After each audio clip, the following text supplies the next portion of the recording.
తీవ్రమైన దొంగలు. ఈ దొంగలు మామూలు కాదు, వీళ్ళు విలువైన వజ్రాన్ని దొంగతనం చేశారు. దొంగల్ని పట్టిన మన పోలీసులు వీళ్ళని ఇంటర్వ్యూ చేయాలి. సార్ ఎలా పట్టారు మీరు ఈ పోలీసుల్ని? మీరు ఎలా పట్టారు మేడం? అంటే వీళ్ళు దొంగలు ఇచ్చిన వజ్రం విలువ వీళ్ళకి తెలియట్లేదు కాబట్టి, ఎందుకంటే వీళ్ళు చేసిన తప్పు ఇంకొకసారి చేయకూడదు కాబట్టి. ఆ వజ్రాన్ని ఎక్కడ దాసారో మీకు చెప్పారా మేడం? అదే అడుగుతున్నాం ఇప్పుడు మేము.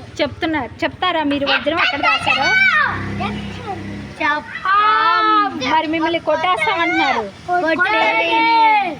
మిమ్మల్ని చంపేస్తామంటున్నారు, మిమ్మల్ని